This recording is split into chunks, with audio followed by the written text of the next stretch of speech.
আসসালামু আলাইকুম। রমজানুল মোবারক। সবাই কেমন আছেন? আশা করি আল্লাহর রহমতে ভালো আছেন। আমিও ভালো আছি। যাই হোক, সকাল থেকে কাজগুলি শুরু করে দিয়েছি, কারণ আজকে চিন্তা করছি একটু বাহিরে যাব। বাহিরে বলতে তো বুঝতেই পাচ্ছেন, যেহেতু রোজার 12-13 চলে গিয়েছে, তো কাপড় চোপড় তো কিছু কিনতেই হবে। সাধ্যের মধ্যে যতটুকু থাকে ততটুকু তো আমাদের চেষ্টা করতেই হবে কেনার জন্য। তাই সংসারের কাজগুলি সব করে রেখে দিয়ে যাচ্ছি। তাহলে দেখা যাচ্ছে যে বাহির থেকে এসে দেখবো সব এলোমেলো হয়ে আছে, রান্না শেষ হয়ে মস্ত বড় একটা ঝামেলা। তো রোজা রেখে বাইরে যে হাঁটাহাঁটি করে আবার এসে বাসায় রান্না করা আমার পক্ষে সম্ভব না। কার পক্ষে সম্ভব আমি জানি না, কিন্তু আমি পারি না, আমার এড়া যেতে হয় না। আমি একটু ক্লান্তটা বেশি হয়ে যায়, তার জন্য আমি সব কিছু করে রেখে দিয়ে যাচ্ছি। আর আজকে রান্নাটা তেমন কিছু করবো না, কারণ কালকের অনেক তরকারি রয়ে গিয়েছে। সাজনা দিয়ে ডাল রান্না করেছে, সেটা রয়ে গিয়েছে, ডিম বোনা রয়ে গেছে। কারণ রোজার মাসে দেখা যাচ্ছে ওরকম একটা খাওয়া দাওয়া পড়ে না, একবেলা খাওয়া পড়ে, তাই এত একটা রান্নাও পড়ে না। আর এখানে দেখুন, আমি কচুর ছড়িটাকে ঝেঁকে ঝেঁকে পরিষ্কার করে নিচ্ছি, কারণ আমি কচুর ছড়ির মধ্যে লবণ আর একটু হলুদ দিয়ে আগে মেখে রেখে দিই 15 মিনিটের মতো। তারপর এটাকে একটু ঝাঁকা দিয়ে এইভাবে ধুয়ে নিলে কচুর ছড়ির মধ্যে যে একটা পিছলে পিছলে ভাব থাকে সেটা থাকে না। অনেক আছে সিদ্ধ করে নেয়, কিন্তু সিদ্ধ করে খাওয়ার থেকে এইভাবে খাওয়াটা বেশি মজা। এটাও আমি আমার একটা আন্টির কাছ থেকে শিখেছি। দেখলাম যে না, ভালোই লাগে এইভাবে। ওইভাবে থেকে এইভাবে সময়টাও বাঁচে, তারপর আপনার খেতেও ভালো লাগে। তারপর থেকে আমি এটা এইভাবেই রান্না করি। আপনারাও ট্রাই করতে পারেন। তো সুন্দর করে আমি এখানে তরকারিটা বসিয়ে দিয়েছি, তরকারিও প্রায় হয়ে এসছে। আর এদিক দিয়ে কিছু ছোলা করে রেখে দিচ্ছি, কারণ আমি আগেই বলেছি আমার কালকের ইফতার কিছু রয়ে গিয়েছে, তো আজকে শুধু ছোলাটা করলেই আমার হবে, তাই শুধু ছোলা করছে।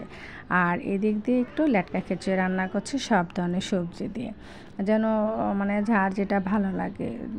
যার খিচুড়ি খেতে ইচ্ছে করবে সে খিচুড়ি খাবে, যার মুড়ি খেতে ইচ্ছে করবে সে মুড়ি খাবে, যার যার অভিরুচি দুটাই করে রেখে যাচ্ছে। যার যেটা খেতে ইচ্ছে করে সে সেটাই খাবে।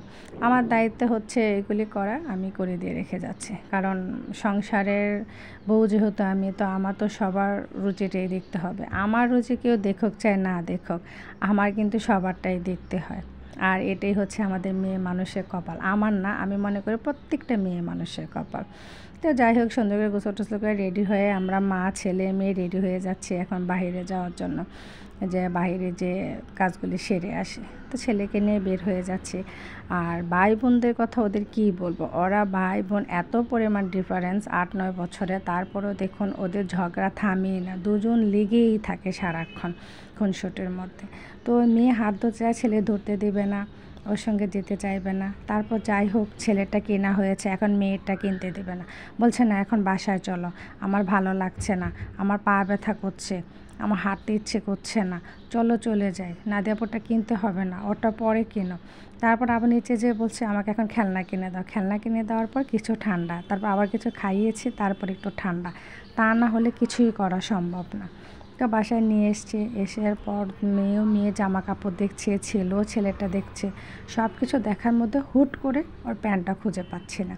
3টা প্যান্ট কিনেছে, তার মধ্যে একটা ওর নেই। হায় হায়, প্যান্ট কোথায়, খুঁজতে খুঁজতে তো পাগল হয়ে গিয়েছি। তারপর অবশেষে ছেলের প্যান্টটা খুঁজে পেয়েছে। আমি তো একদম মাথায় হাত, যে এখন আবার আমি সে আপ ডাউন 100-200 টাকা দিয়ে রিক্সা বাদে আবার যাবো প্যান্ট খুঁজতে, তাও কোন দোকানে পড়েছে, কোথায় পড়েছে, আমি কিভাবে খুঁজবো। তারপর প্যান্টটা অবশেষে খুঁজে পেয়েছে।